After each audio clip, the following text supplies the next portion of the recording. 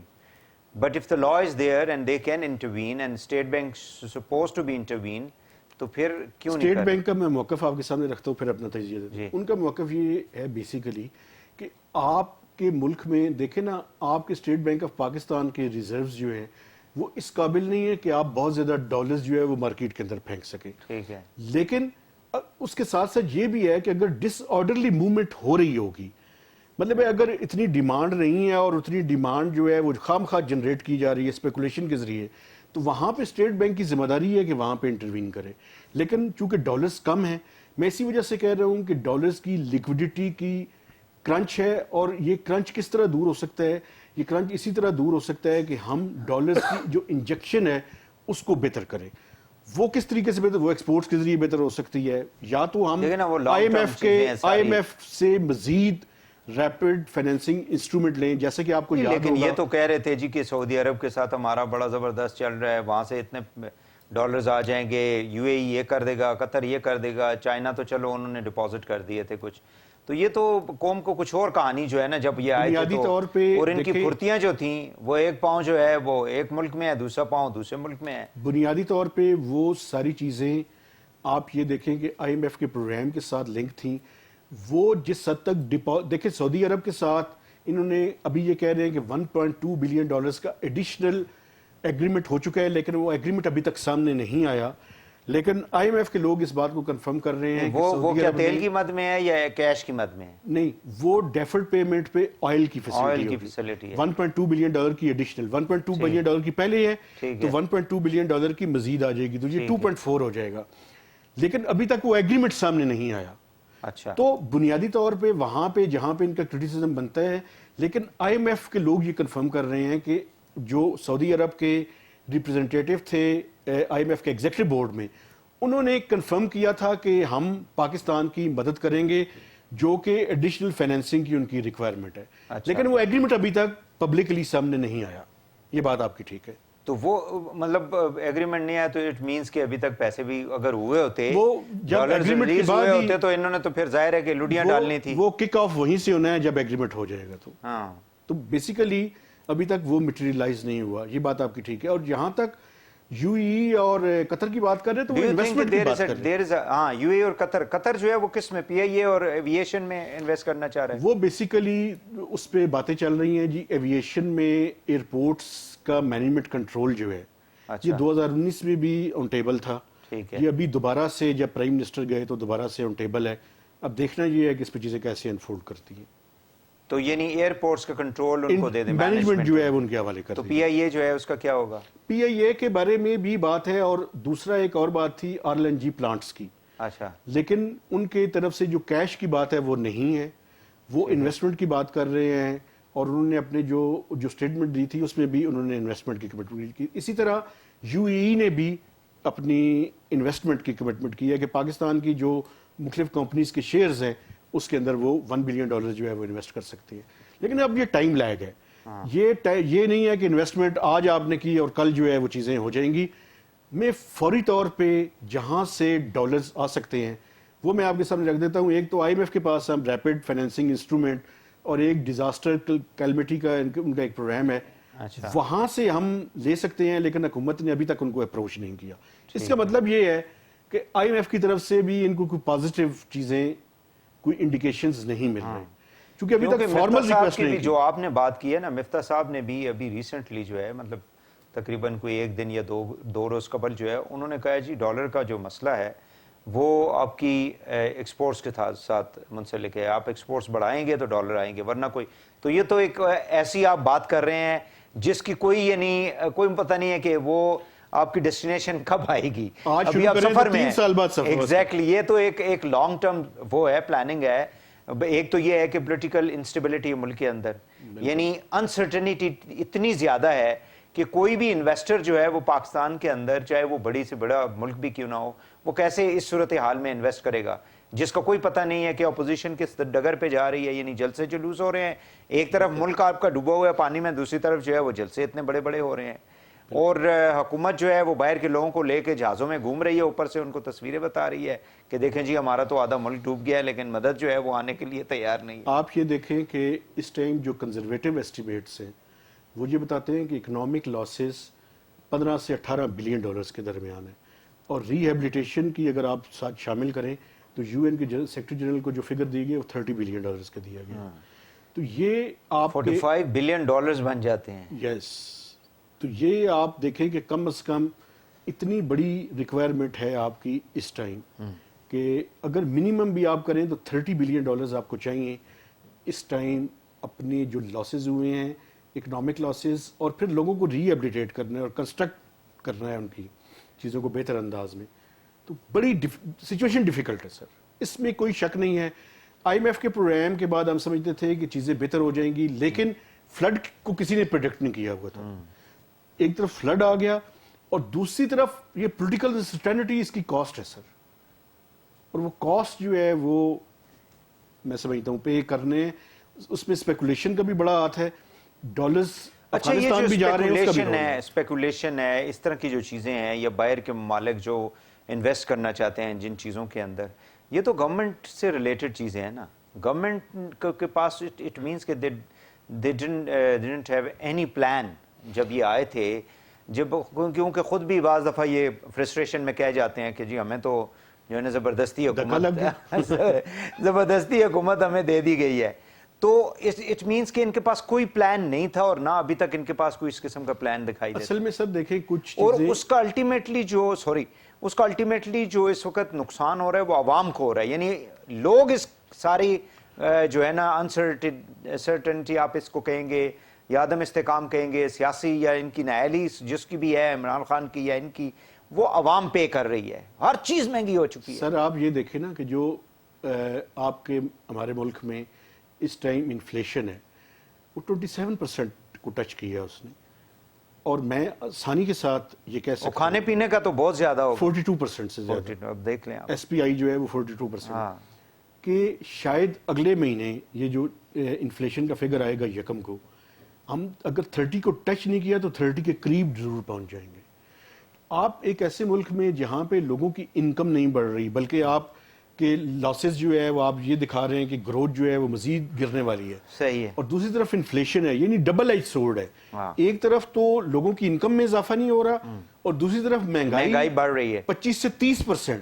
Purchasing power ختم ہو رہی ہے نا لوگوں کی, وہ پرچیزنگ پاور ساری ایروڈ ہو چکی ہے. وہ دوسرا یہ بجلی کے اندر انہوں نے جو فیول ایڈجسٹمنٹ کا جو کیا تھا, یہ رفلی آپ چونکہ کور کرتے ہیں, انہوں نے پچھلے مہینے کتنا پیسہ, صرف فیول ایڈجسٹمنٹ میں بات کر رہا ہوں, کہ 10-20 ہزار انہوں نے جو لوگوں کو لگا کے بھیجے ہیں. میں ایسٹیمیٹس ہیں اس کے میرے خیال میں 130 سے لے کے 150 ارب روپے تک ایڈیشنل گورنمنٹ کی پاکٹ میں گئے ہیں. اور میں آپ کو بتاؤں, دیکھیں عام آدمی جو ہے نا جی, جس گرمی میں, اور جتنی گرمی پڑی ہے یہ بارشوں سے پہلے, آپ کو پتہ ہے کہ بہت کم لوگ ہوں گے جن کے 300 یونٹ سے کم ہیں, اور وہ بھی آپ نے ایک مہینے کے لیے سسپینڈ کیے ہیں, ویو آف نہیں کیے, کیونکہ آپ کا پلان یہ ہے کہ اگلے مہینوں میں جب سردیاں آئیں گی تو فیول پرائس ایڈجسٹمنٹ کم ہوگی, تو یہ جو پیسے ہم نے ابھی 300 یونٹس تک کم کیے ہیں ڈالیں گے, یہ اس میں ڈال کے دسمبر, جنوری, فروری, مارچ تک 4 مہینے میں ہم لوگوں کو پھر بھی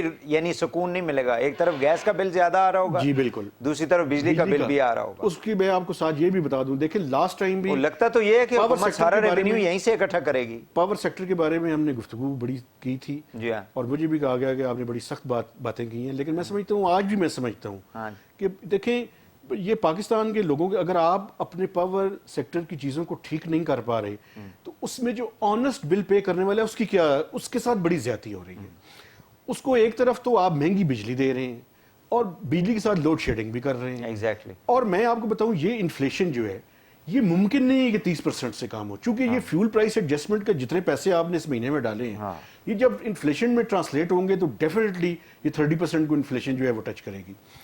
تو بنیادی طور پہ یہ جو فیول پرائس ایڈجسٹمنٹ ہے, آپ اگر بنیادی طور پہ چوری اور ان ایفیشنسی کو نہیں روکتے, تھیفٹ ہے, چوری ہے, ان ایفیشنسی ہے, 1000 ارب پیمنٹس جو نہیں کرتے بڑے بڑے لوگ جنہوں نے بل جو ہے وہ روک کے رکھے ہوئے ہیں, 1000 ارب روپے کی چوری ہے سر. اندازہ لگائیں 1000. وہ یہ میں میرے آپ سے یہ لیتے ہوں گے, یہ کیمرہ مین جو بیچارہ کھڑا ہے اس سے لیتے ہیں ڈیفینیٹلی. آپ یہ دیکھیں نا, میں پچھلی دفعہ بھی آپ سے بات کر رہا تھا, ڈیفنس بجٹ سے زیادہ آپ نے پاور سیکٹر کو پیسے دیے ہیں پچھلے سال, اور اس کے باوجود سرکولر ڈیٹ جو ہے وہ وہیں پہ کھڑا ہے بلکہ بڑھ گیا ہے.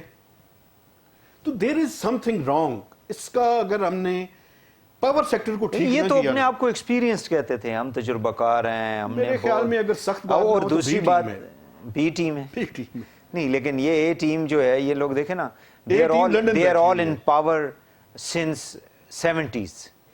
چلو آپ 80s سے کہہ دیں, جی سر, 80s سے لے کے ون وے اور دا ادر بیچ میں جنرل مشرف کے آپ 7-8 سال نکال دیں تو یہی لوگ بیٹھے رہے پیپلز پارٹی بھی جب 70 سے بیٹھے ہوئے ہیں, یہی لوگ تو بیٹھے ہوئے ہیں نا.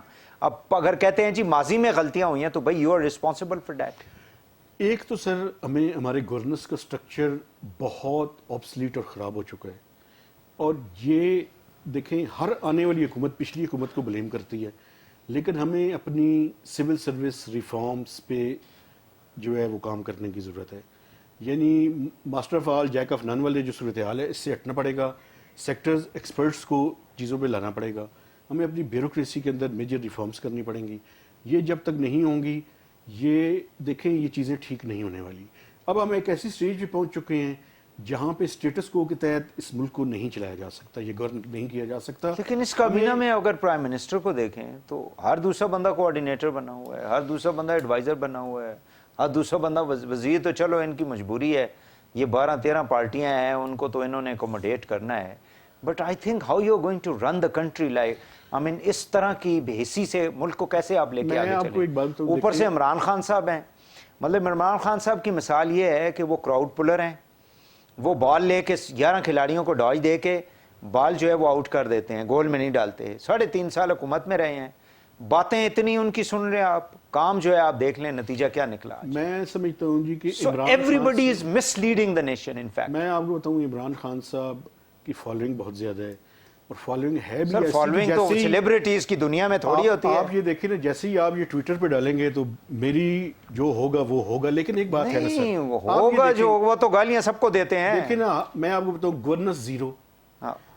3-3.5 سال میں ملک کو میں سمجھتا ہوں جتنا پچھلے 20 سالوں میں حکومتیں پیچھے لے کر نہیں گئی جتنی عمران خان صاحب لے کر گئے ہیں. 20-22 ہزار ارب کا قرضہ ہوا ہے اس ملک اس دیکھیں میں آپ کو بتاؤں کہ جتنی تیزی سے چیزیں ان کے عرصے میں ورسٹ ہوئی ہیں اتنی میں 22-23 سال مجھے جرنلزم میں ہو گیا میں نے نہیں دیکھی تھی.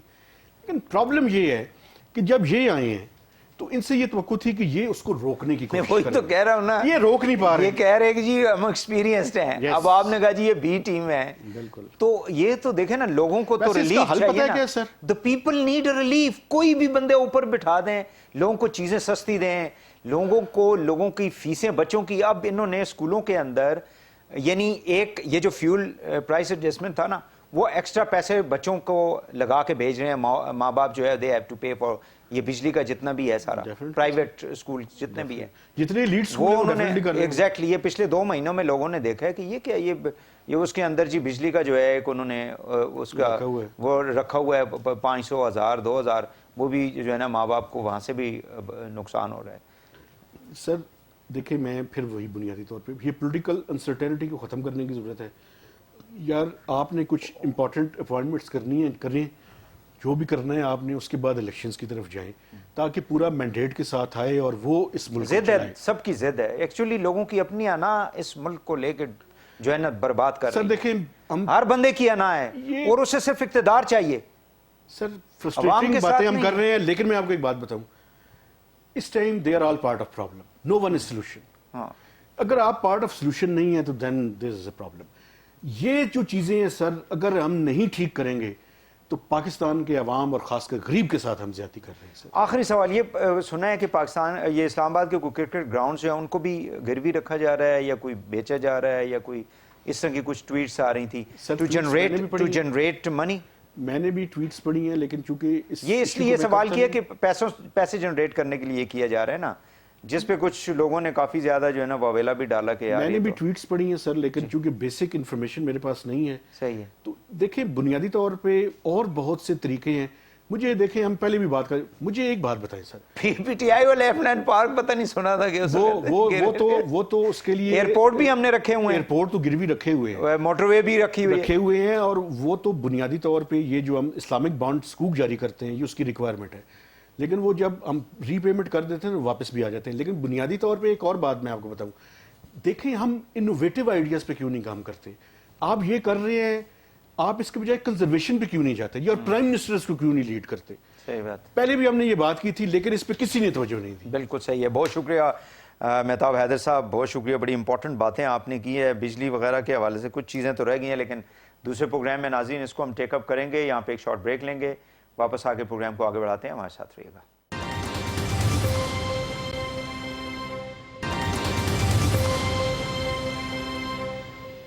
Welcome back. ناظرین, پاکستان کے اندر بنیادی طور پہ جو آٹو انڈسٹری ہے وہ کافی زیادہ پچھلے چند سالوں کے اندر ہم نے دیکھا ہے کہ اس میں پرائسز بہت زیادہ بڑھی ہیں. اگر آپ 2018 کی اگزامپل لے لیں تو اس وقت جو پاکستان کے اندر جیسے مثال کے طور پہ ہونڈا ہے, 1300 سی سی یا 1500 سی سی جو گاڑی تھی وہ تقریباً 17 لاکھ میں انکلوڈنگ دا ٹیکسز آپ کو دستیاب ہوتی تھی, مل جاتی تھی. آج اس کی قیمت تقریباً جو ہے وہ 1.5 ہے یا 1300 سی سی ہے, یعنی 1500 سی سی 1300 سی سی. یہ گاڑیاں جو ہیں وہ تقریباً 4 ملین کی فروخت ہو رہی ہیں مارکیٹ کے اندر. تو اتنی زیادہ پرائسز کے اندر ڈفرینس جو ہے وہ سمجھ سے بالکل باہر ہے.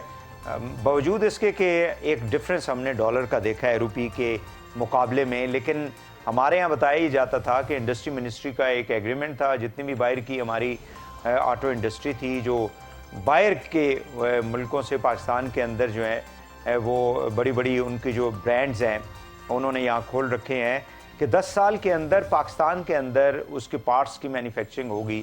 بٹ انفارچونیٹلی ابھی تک ایسا کچھ نہیں ہوگا.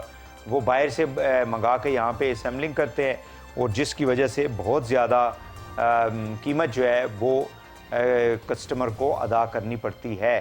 اسی طرح مختلف جو اس کے پارٹس ہیں کچھ پاکستان کے اندر سے بھی دیے جاتے تھے, جیسے ٹائرز ہیں, ویلز ہیں.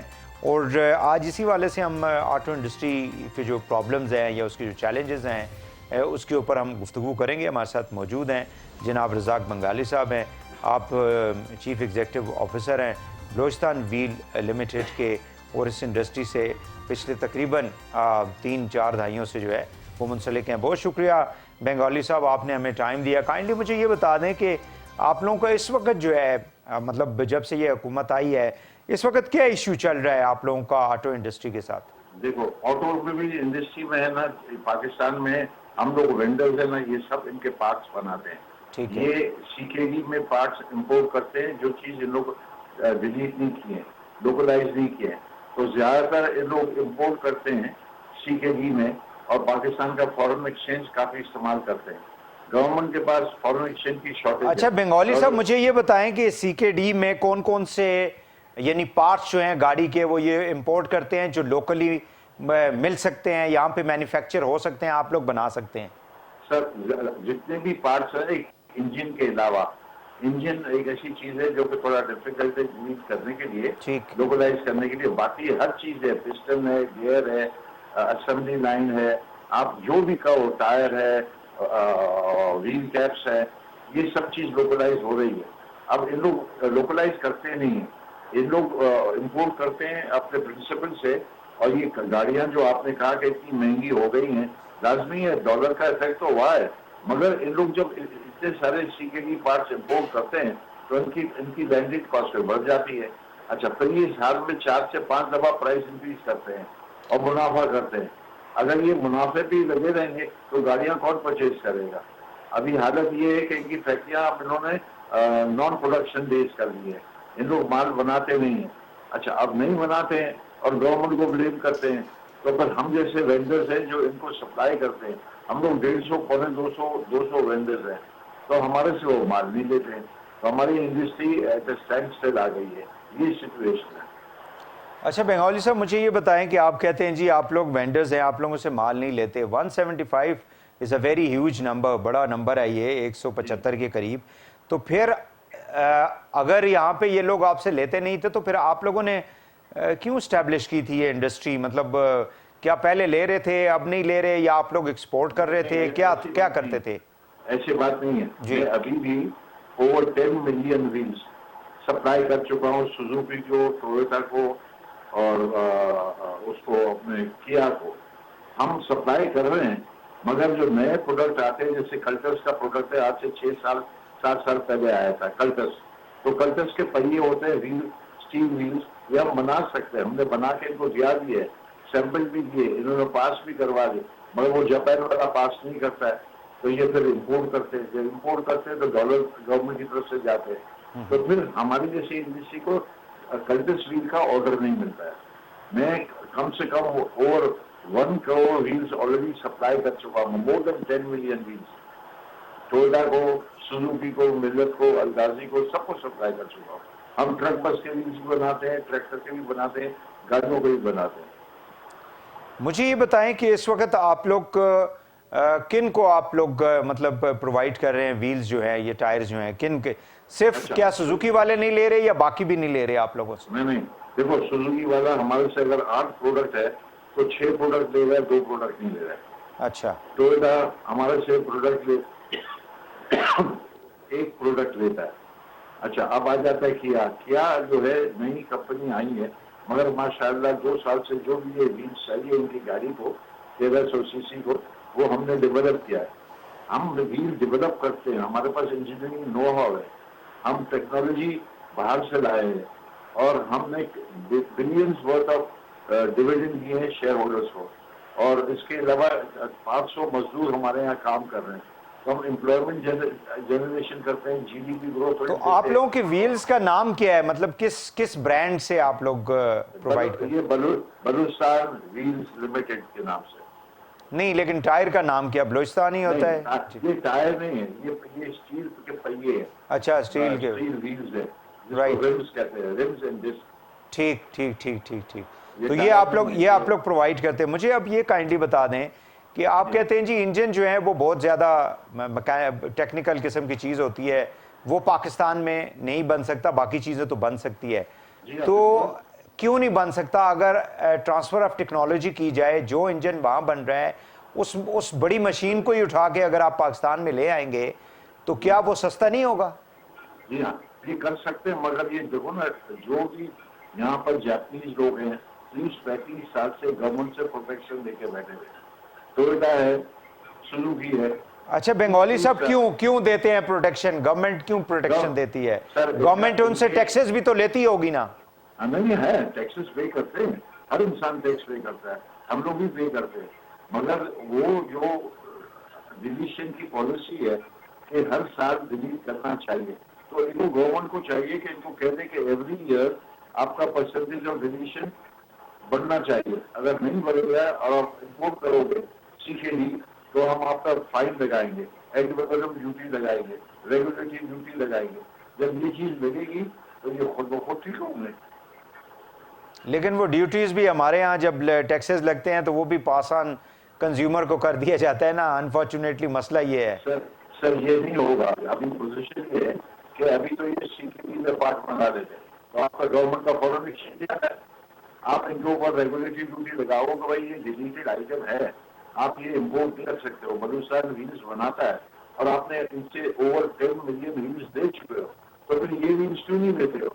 تو پھر وہاں اگر نہیں ہوگے تو ڈیلیشن پالیسی میں لکھا ہوا ہے کہ اگر آپ ڈیوٹی بھی دو گے, فائن بھی دو گے, اور ایڈیشنل ریگولیٹری ڈیوٹی دو گے, تو یہ خود بخود ٹھیک ہوگی. کیونکہ اگر یہ نہیں کرو گے تو پاکستان میں وینڈنگ انڈسٹری تو کبھی ڈیولپ ہوگا نہیں. اور ڈیلیشن کی ٹارگیٹ انڈیا کے اندر دیکھو کیا ہے, بنگلہ دیش میں دیکھو کیا ہے, پاکستان کے اندر ڈیلیشن کی ٹارگیٹ چھوٹی سے لے کے بیٹھے ہوئے. اور وہ بڑھاتے ہی نہیں ہیں۔ مجھے یہ بتائیں کہ پچھلی جو گورنمنٹ تھی یہ ڈیل تو آپ کی انڈسٹری منسٹری کرتی ہے نا، یا کامرس انڈسٹری کرتی ہے؟ نہیں، ministry of industries and ministry of commerce, مگر جو ڈیوٹی کا اسٹرکچر ہے وہ فیڈرل بورڈ آف ریونیو۔ ٹھیک ہو گیا، یعنی تین جو انسٹیٹیوشن ہے، تین ہماری منسٹریاں جو ہیں وہ اس کے اندر فائننس ہے، انڈسٹری ہے، کامرس، یہ ان کے اندر شامل ہے۔ مجھے یہ بتائیں کہ پی ٹی آئی کی گورنمنٹ میں آپ نے یہ ایشو ریز کیا تھا، اور ابھی جب سے شہباز شریف صاحب آئے یا مفتاح اسماعیل آیا، ان کے ساتھ آپ کی کوئی ہوئی ہے بات؟ جی ہاں، ہم نے مفتاح اسماعیل صاحب کو بھی کاغذات بھیجے، اس سے پہلے عمران خان صاحب کو بھیجتے تھے۔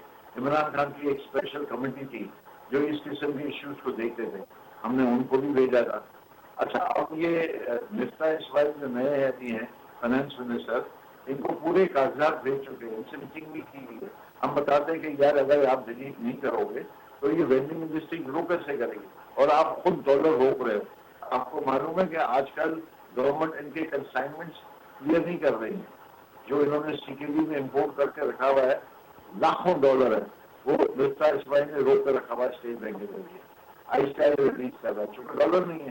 تو اگر یہ ہمارے جیسے وینڈنگ انڈسٹری ہے، ہم ان کے پارٹس بناتے ہیں، 20 سال سے 30 سال سے بنا کے دے رہے ہیں، تو یہ اگر کلچرس کا ایک ریل ہے جس کا بھی آرڈر ہمیں دے دیں، جو نئے ریل بنائیں ہم کر سکتے ہیں، ہمارے پاس ٹیکنالوجی ہے۔ اچھا، مجھے بنگالی صاحب یہ مجھے بتائیں کہ ہمارے ہاں پہلے یہ تھا کہ سوزوکی والے چھوٹی گاڑیاں بھی بناتے تھے، جیسے آپ کی مہران تھی، اس کے علاوہ بھی جو ہے نا کیریج لے جانے کے لیے بھی چھوٹی گاڑیاں جو ہیں وہ بلان ٹائپ کی بناتی تھی۔ اب I don't have an idea, جی راوی وغیرہ۔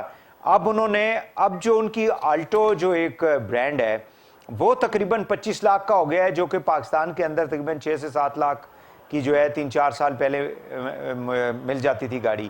تو یہ کتنا ایک پیسہ جو ہے وہ یہ جتنے بھی مینوفیکچرر ہیں، 3 بڑے جو اس وقت برانڈ ہے پاکستان کے اندر، وہ ایک گاڑی کے اوپر مطلب کتنے % پیسے کماتے ہوں گے؟